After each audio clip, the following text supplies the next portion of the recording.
efforts of many to fund the Italian crime families here in New York. Let me be clear about this fact. The FBI has not and will never take their eye off the ball when it comes to Italian organized crime in this city, specifically the LCN and the 5 families here in New York. We are not going to permit any criminal enterprise, whether it be Italian organized crime, Asian organized crime, Eurasian organized crime. We are not going to permit any of those organized crimes, families, and organizations to operate in our city or our country, as evidenced by the 11 states that were also participating in this operation today. The FBI office here in New York remains committed to eradicating all unlawful revenue streams fueling this criminal activity. As with most cases we've worked, this is only the tip of the iceberg for the FBI and the U.S. Attorney's Office. Our LCN squad agents and analysts are continuing to work day and night with the Eastern District of New York to ensure members and associates of the 5 families cannot continue to wreak havoc in our communities. Today would not have been possible without the tireless efforts and dedication of the FBI New York Eurasian Organized Crime Task Force, which, as you heard, was led by Supervisory Special Agent Luke Hardison, and the Italian Organized Task Force, which was led by Supervisory Special Agent Mike Malahi. And coincidentally, Supervisory Special Agent Malahi is going out on a positive as he is retiring at the end of this month for 30 years of dedicated service to the FBI, and that deserves a hand.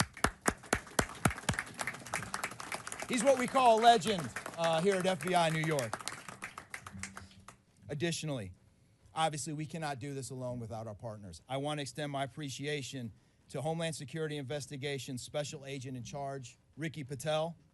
Of course, we do nothing in this city without the NYPD. New York City Police Department Commissioner Jesse Tisch, thank you, ma'am, for all your work and all your resources that you dedicated to this. And New York Waterfront Commissioner Phoebe Soriel for their agency's assistance and support throughout this lengthy and complex investigation. Our collective efforts ensured these subjects will face accountability, like the director said, for their alleged wrongdoings. Thank you, and I'll now turn it over to Special Agent in charge of HSI, Ricky Patel.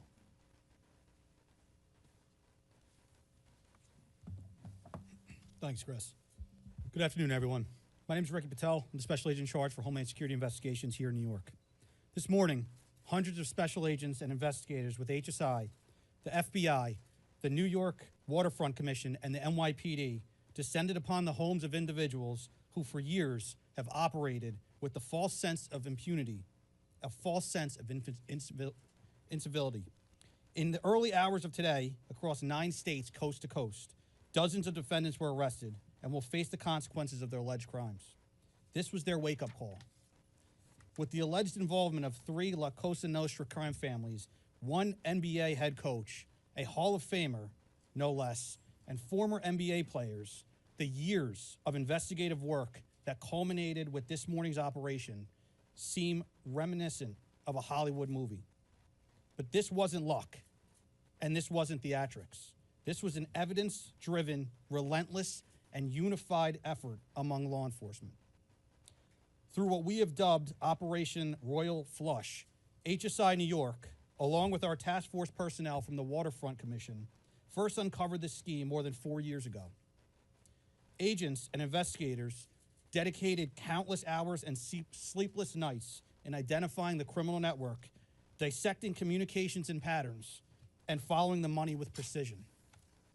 We built a case, piece by piece, and what we discovered was a sprawling criminal enterprise that utilized cutting-edge technology and various methods of deception to dupe unsuspecting gamblers into paying up so that these defendants could cash out.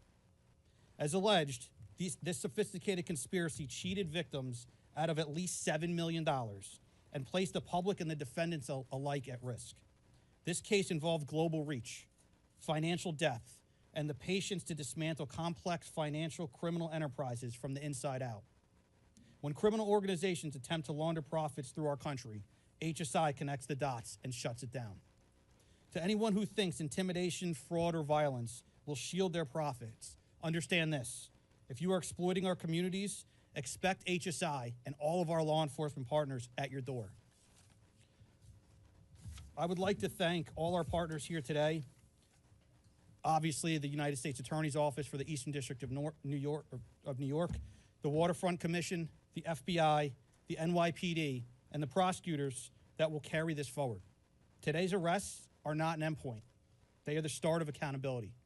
Thank you, and I now turn it over to Police Commissioner Jessica Tisch.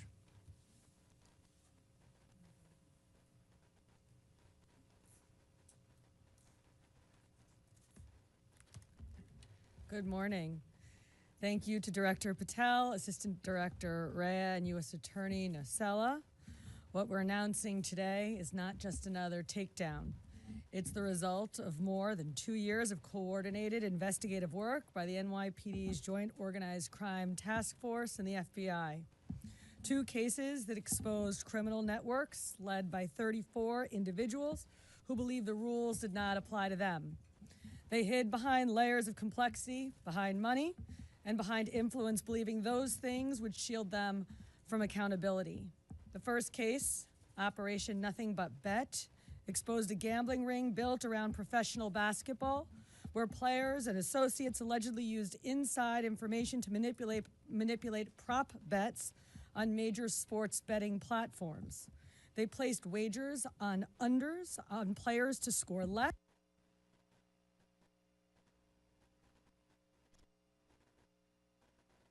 rebound less, assist less, using information that was not yet public. In some instances, players altered their performance or took themselves out of games to make sure that those bets paid out. One example occurred on March 23rd, 2023 in Charlotte. Terry Rozier, an NBA player now with the Miami Heat, but at the time playing for the Hornets, allegedly let others close to him know that he planned to leave the game early with a supposed injury. Using that information, members of the group placed more than $200,000 in wagers on his under statistics. Rozier exited the game after just 9 minutes, and those bets paid out, generating tens of thousands of dollars in profit. The proceeds were later delivered to his home, where the group counted their cash. As the NBA season tips off, his career is already benched, not for injury, but for integrity. As a result of this investigation, 6 defendants, including Rozier, are now facing conspiracy to commit bank and wire fraud. In a second case, Operation Zen Diagram, investigators uncovered a long-running scheme in which members and associates of several well-known organized crime families rigged high-stakes poker games across the country. These operatives included capos and multiple soldiers from the Bonanno, Gambino, Lucchese, and Genovese crime families, bringing 4 of the 5 families together in a single indictment is extraordinarily rare. It reflects how deep and how far this investigation reached and the skill and the persistence it took to get here. That work uncovered a deliberate, technologically sophisticated operation designed to carry out their crimes. They used custom shuffling machines that could read the order of cards, barcoded decks, and hidden cameras built into tables and light fixtures. The organizers also enlisted well-known public figures, former and current NBA players and coaches, including Chauncey Billups, the head coach of the Portland Trail Blazers, an NBA champion and a Hall of Famer, to make the games appear legitimate. Victims believed that they were sitting at a fair table. Instead, they were cheated out of millions. One victim in particular lost $1.8 million. In total, losses exceeded $7 million and continue to climb. And when people refused to pay, these defendants did what organized crime has always done. They used threats, they used intimidation, and they used violence. It's the same pattern that we have seen for decades: traditional mob enforcement methods combined with new technology to expand the reach of their operations. Now, with the unsealing of today's indictment, 34 individuals are facing charges including robbery, extortion, money laundering, wire fraud, bank fraud, and illegal gambling. I want to commend the outstanding work of our detectives from the Joint Organized Crime Task Force and their dedication to these cases, especially Captain Ruben Pagan, Sergeant Chris McGuire, Detective Alexander Creamer, Detective James McCullough, and of course, our Chief of Detectives, Chief Kenny.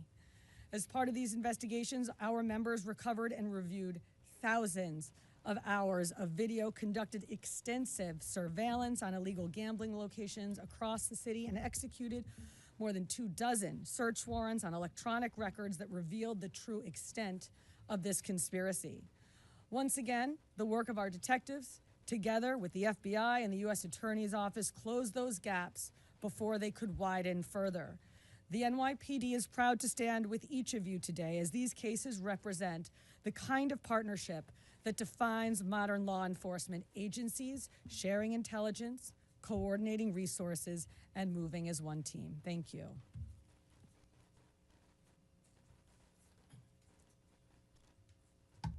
If anyone has any questions that they'd like to ask, now is the time.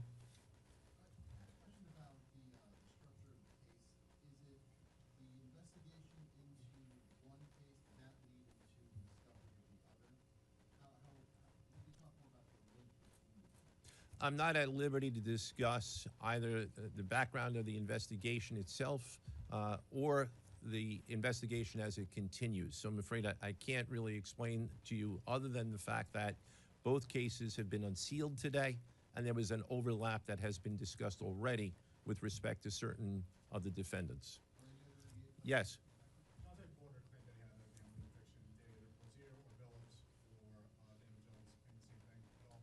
With respect to any allegations or defenses that have been made by any of the defendants, they will have their opportunity to present them in court. We're not here to air those at this time or to discuss them. Yes.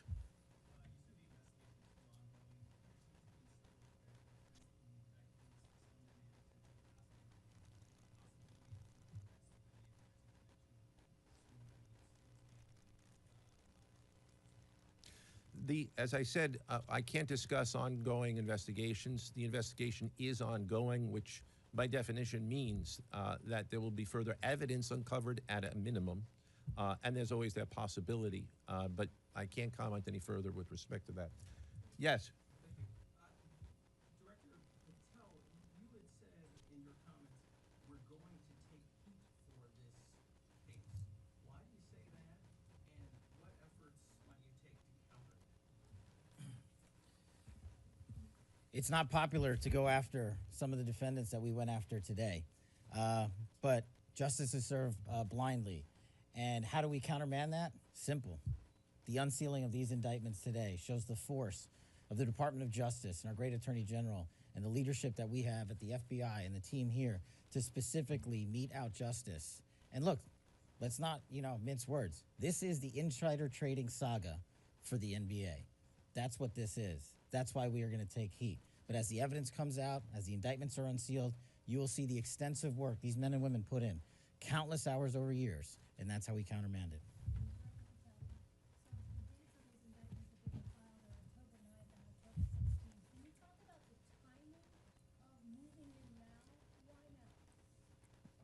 We will not publicly discuss the timing of when we do takedowns. I will only say that we do takedowns in a coordinated fashion with our law enforcement partners and the U.S. Attorney at the appropriate time to make sure that we ensure the integrity of the investigation, as the United States Attorney said, an investigation that is very much ongoing. Director Patel, you said insider trading for the NBA. What are the implications of this case for other sports leagues and for the legal gambling industry in general? Simple. If you're participating in the legal gambling industry, you got nothing to worry about. If you're participating in illegal conduct, you got everything to worry about, and this case shows it. Did the illegal conduct cross with the legal sport betting platforms in any capacity? And if so, is that the search warrants that the police issued? I'm not sure I quite understand your question. You're asking if the illegal conduct... If it crossed with, like, the sports betting industry or the online sports? The sports books themselves are victims in this case. They themselves did not, as far as our investigation has concluded, they did not perpetrate anything unlawful. Are you able to say which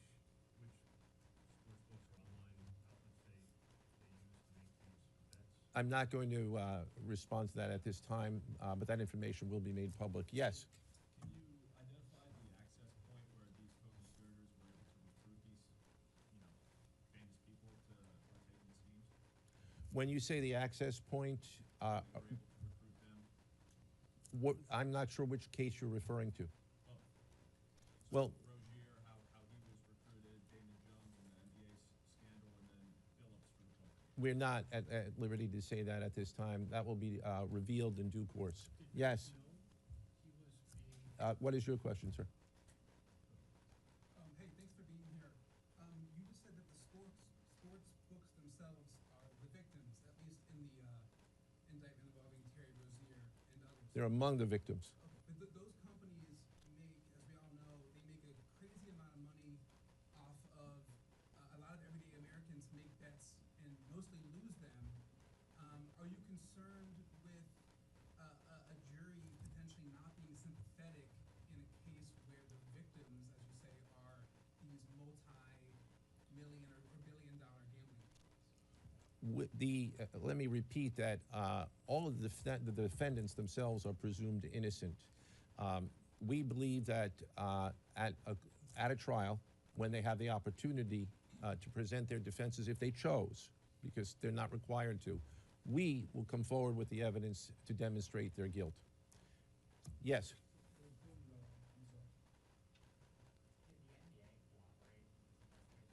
The answer to your question is yes, the NBA has cooperated with the investigation. Yes, sir.